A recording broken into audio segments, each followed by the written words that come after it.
Londres, 16 de enero de 1913. Hardy, profesor de Cambridge y uno de los matemáticos más prestigiosos de su época, recibe una extraña carta que viene de la India.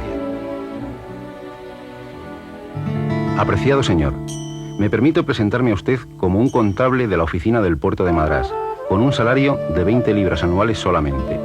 Tengo 23 años de edad. He hecho un estudio detallado de las series divergentes en general y los resultados a los que he llegado son calificados como sorprendentes por los matemáticos locales. Yo querría pedirle que repasara los trabajos aquí incluidos. Y si usted se convence de que hay alguna cosa de valor, me gustaría publicar mis teoremas ya que soy pobre. Junto a la carta, Hardy recibe unas hojas de cuaderno que contienen 120 fórmulas extrañas. Por la noche, junto a su colega Littlewood, se pone a descifrarlas. Su sorpresa va en aumento. Las que consiguen desvelar les descubren que no están ante la obra de un chiflado, sino ante un genio de las matemáticas. Algunas de las fórmulas les desbordan por completo, pero como afirma Hardy, forzoso es que sean verdaderas, porque de no serlo, nadie habría tenido la imaginación necesaria para inventarlas.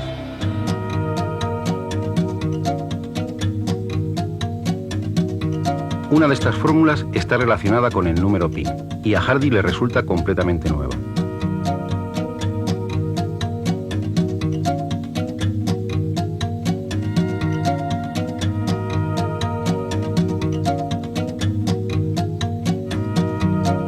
¿Quién es el extraño autor de estas hojas? Se trata de un joven de 25 años. Había mentido en la edad. Empleado de la oficina del puerto de Madrás en la India, sin ninguna formación académica. De hecho, había suspendido los exámenes en el colegio universitario, pero con un gran talento matemático. Su nombre es Srinivasa Ramanujan.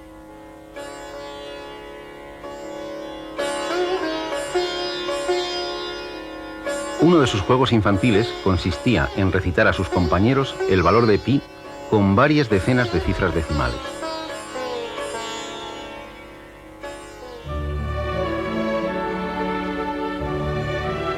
Sin dudarlo, Hardy invitó a este prodigioso joven a Cambridge, donde trabajaron codo con codo desde 1914 a 1919, año en que Ramanujan, aquejado de una grave enfermedad, regresó a la India. Murió al año siguiente.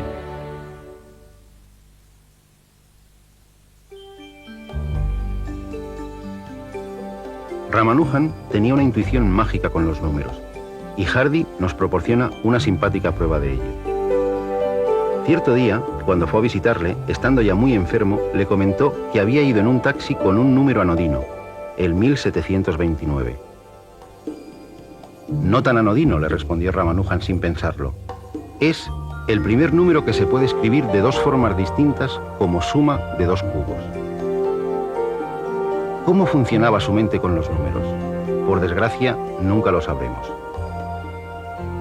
Recogiendo una tradición que se remonta a la cultura griega, Ramanujan se lanzó a la búsqueda del valor de pi con la mayor aproximación posible. Para ello, utilizó series infinitas.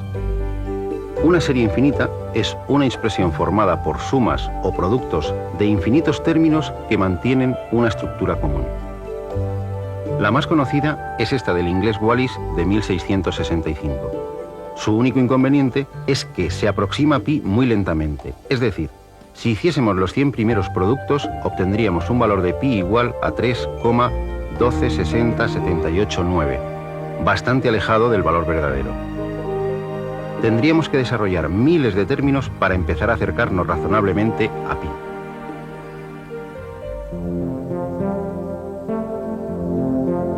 Desde el siglo XVII, series de este estilo han jugado un papel fundamental en la historia de las matemáticas y, francamente, no dejan de sorprendernos.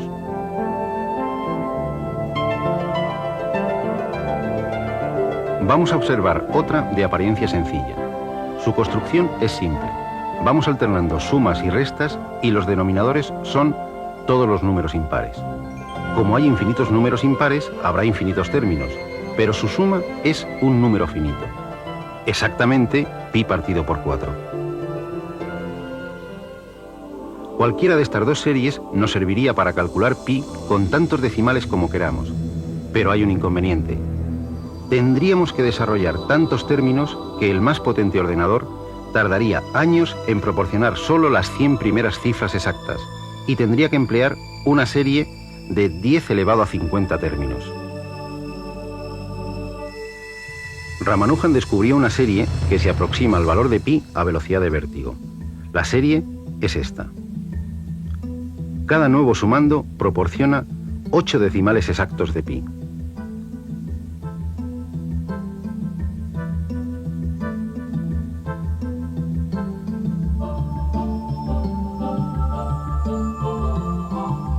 En la fórmula aparece un símbolo extraño, el símbolo exclamación, que detrás de un número es el símbolo factorial y representa el producto del número por todos los anteriores hasta 1.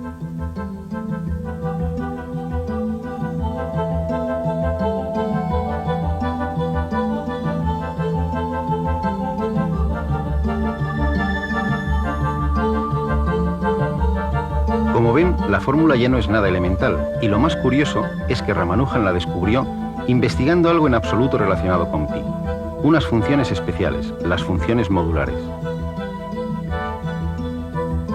Pero antes de aventurarnos en los millones de cifras de pi, vayamos al principio de la historia de este número tan extraño.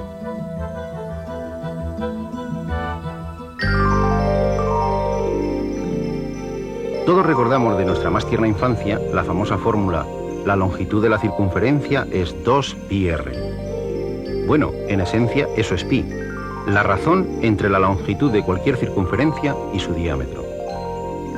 Si dividimos la longitud de cualquier circunferencia entre su diámetro, siempre obtendremos el mismo resultado, pi.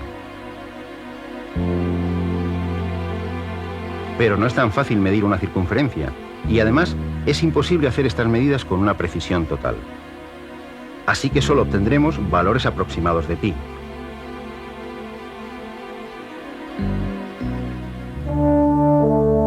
Pero para hablar de pi, tenemos que retroceder en el tiempo hasta el siglo III a.C. y viajar hasta el sur de Italia, a Siracusa. Y allí nos encontramos Eureka, con Arquímedes, el de la bañera, uno de los despistados más famosos y al mismo tiempo una de las mentes más geniales de la historia, y autor de alguna de las frases más populares de todos los tiempos. Todo cuerpo sumergido en un fluido experimenta un empuje hacia arriba igual al peso del líquido desalojado. Este es el teorema de Arquímedes. Y también descubrió las leyes de la palanca: dadme un punto de apoyo y moveré el mundo. Además, se las ingenió para hacer que el agua subiese de un punto a otro más alto. Sí, también el tornillo sin fin, que hoy se utiliza en nuestros silos para elevar el grano, se lo debemos a él. Este sabio polifacético fue sin duda el primer ingeniero militar de la historia. Con sus diabólicos inventos bélicos trajo en jaque durante 2 años a los ejércitos del general romano Marcelo.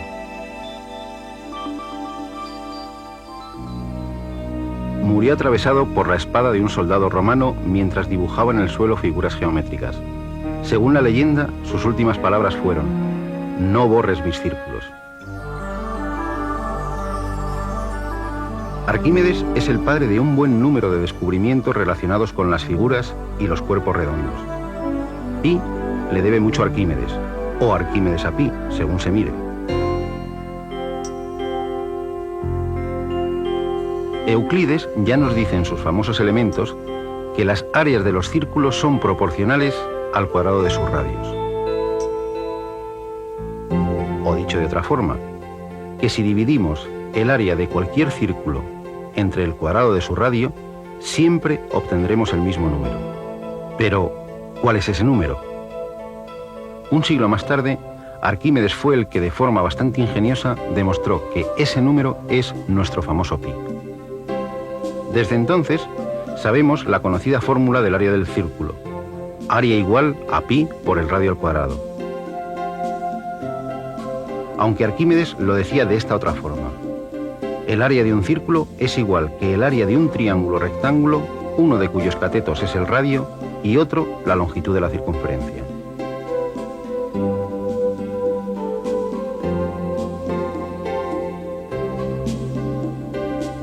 área del triángulo es L por R partido por 2. Y desarrollando, obtenemos pi por R al cuadrado, es decir, el área del círculo.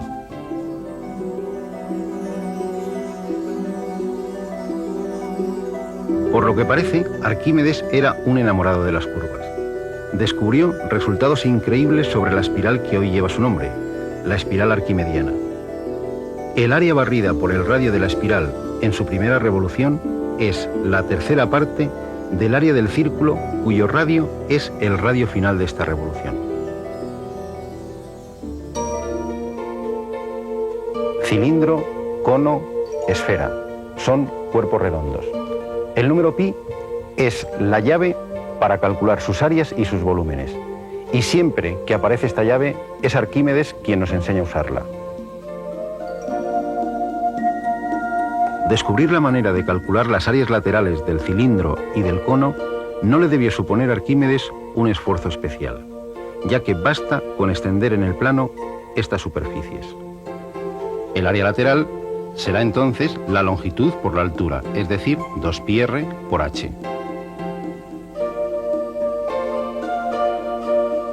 De forma análoga, es decir, extendiendo la superficie lateral en el plano, podemos calcular el área lateral del cono. El área lateral será pi por el radio por la generatriz. Los volúmenes de ambos cuerpos también dependen de pi. Así, el volumen del cilindro es pi por el radio al cuadrado por la altura del cilindro.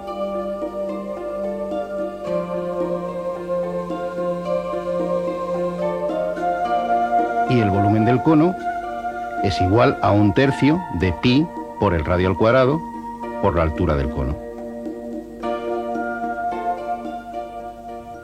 Lo que ya no es una tarea tan simple es calcular el área y el volumen de una esfera.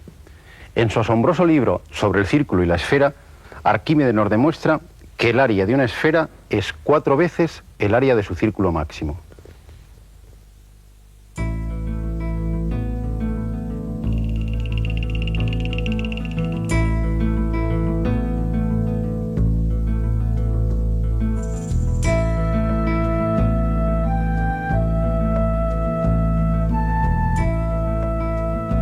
Descubrió que el volumen de una esfera es 4 veces el del cono que tiene por base el círculo máximo de la esfera y por altura el radio de la misma.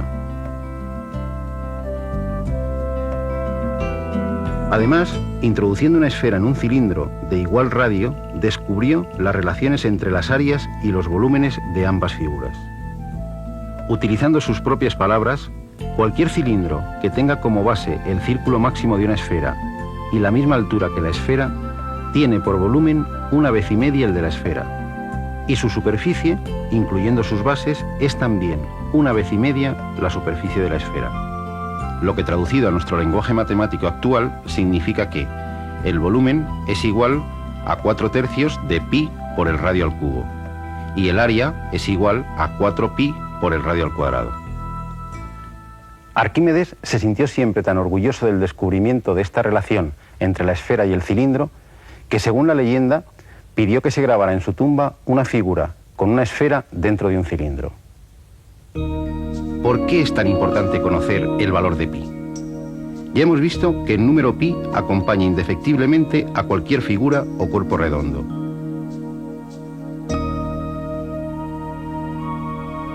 Para calcular cosas tan dispares como la masa de la Luna, o el material necesario para la construcción de un oleoducto, o la capacidad de los depósitos de combustible, o incluso la distancia de Madrid a Nueva York, necesitamos a pi.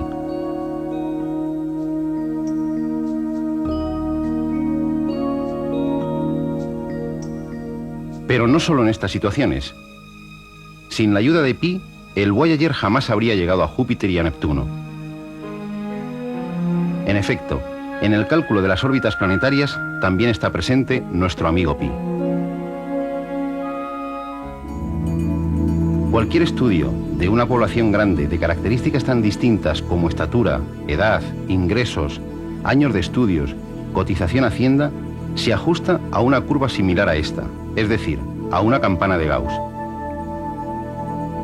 Pues bien, su área es la raíz cuadrada de pi. Pero pi, este extraño número, nos depara muchas más sorpresas. Estos son los números naturales, y estos son sus cuadrados: 1, 4, 9, 16, 25, 36... Si tomamos sus inversos, obtendremos fracciones cada vez más pequeñas. Si sumamos todas estas fracciones, nos iríamos acercando cada vez más a un determinado número. En apariencia nada espectacular. 1, 64, 49, 34, 1... Nada espectacular. Bueno, no tiene nada de extraño, salvo que es precisamente la sexta parte de pi cuadrado. ¿Qué misterios rodean a esta constante universal de naturaleza tan simple, pero que aparece en las situaciones matemáticas más dispares? Quizá nunca lleguemos a conocerlos por completo. Pero lo que sí sabemos es que ha ejercido un poderoso influjo entre los matemáticos de todas las épocas, y desde hace más de 3000 años. Desde que en 1761 Johann Heinrich Lambert presentase en la Academia de Berlín la primera demostración de que pi es un número irracional, sabemos que este número no se puede escribir como una fracción, es decir, que tiene infinitas cifras decimales que no se repiten periódicamente. Jamás podremos expresar con nuestras cifras su valor exacto. Si pensamos que con los 11 primeros decimales de pi podemos calcular la circunferencia de la Tierra con un error inferior a 1 centímetro, y que con los 40 primeros decimales podríamos calcular el diámetro del universo con un error inferior al diámetro de un átomo de hidrógeno, parecerá que tanto esfuerzo por encontrar cada vez más decimales de pi es fruto de una obsesión o una enfermedad de los matemáticos. Sin embargo, esta búsqueda ha enriquecido otros campos de las matemáticas muy poco relacionados con los círculos.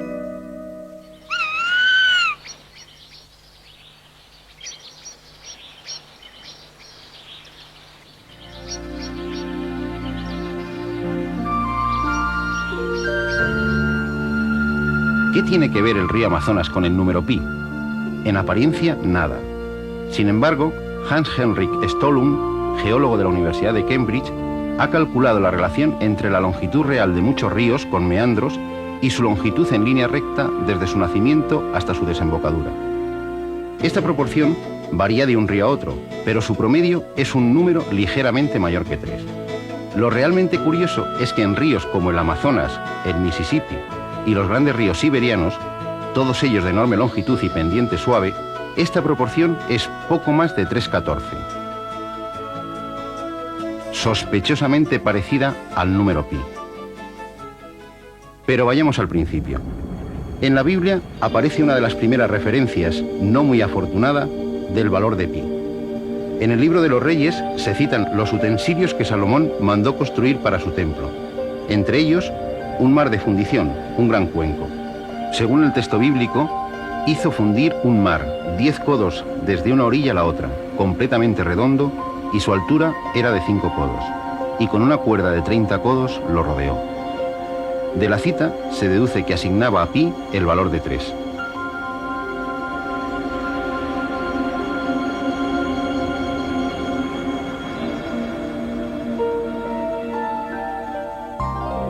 Los babilonios habían descubierto una aceptable aproximación de pi por exceso, asignándole el valor de 25 octavos, es decir, 3,125.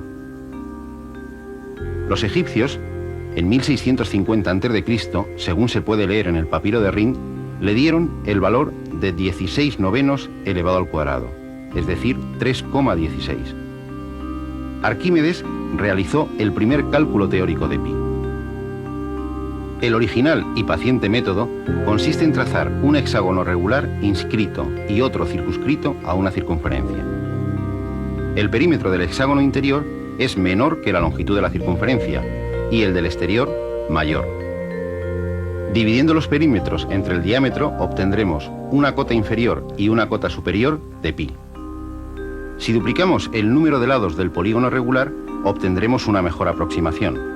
Pues bien, con suma paciencia, esto es lo que hizo Arquímedes hasta alcanzar un polígono de 96 lados, con lo que demostró que pi está comprendido entre 223 partido por 71 y 22 partido por 7, es decir, entre 3,1408 y 3,1429.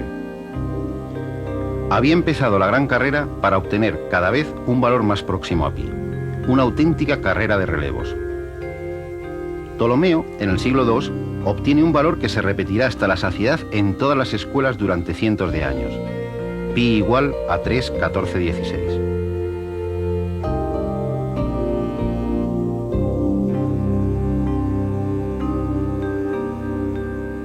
En China, en el siglo V, Chung Chi da el valor de 385 partido por 113, es decir, 3,141592. 7 cifras, no está mal.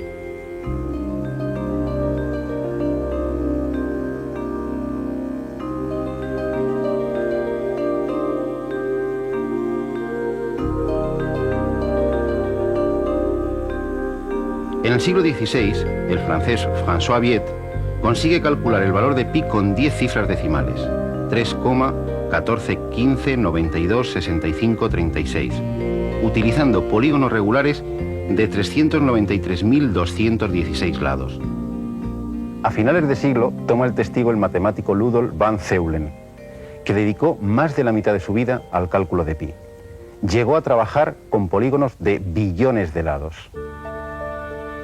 Tal era su obsesión por pi que hizo grabar en su sepulcro, como todo epitafio, los 35 dígitos con que calculó su valor.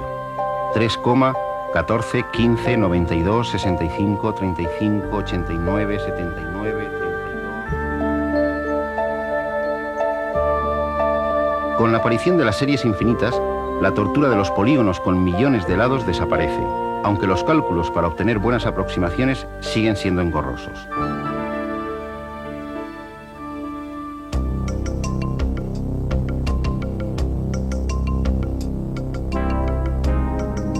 Y la carrera continúa. Utilizando series de convergencia cada vez más rápida, Abraham Sharp obtuvo 71 cifras de pi. Days obtuvo 200 cifras en 1824 y Richter, 30 años más tarde, obtuvo 500 cifras. Quizá la historia más entrañable de esta maratón sea la del matemático inglés Sans, que en 1873 creyó haber calculado los 707 primeros decimales de pi. Él nunca llegó a saber que en la cifra 528 había un error. Este hecho se descubrió en 1945. El nacimiento del ordenador impulsó de nuevo esta carrera sin fin. En 1949, von Neumann, con el ya mítico ordenador ENIAC, obtuvo 2037 dígitos, en solo 70 horas. En 1958 se obtuvieron las 10.000 primeras cifras. En 1961, las 100.000 primeras en menos de 9 horas.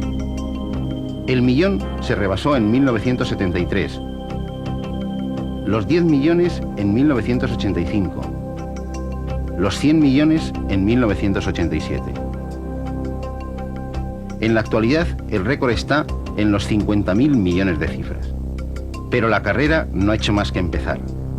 De hecho, aunque no se lo crean, no estamos mucho más cerca de la meta que nuestro buen amigo Arquímedes. Y nunca lo estaremos. En fin, las bromas del infinito. Pero eso es otra historia.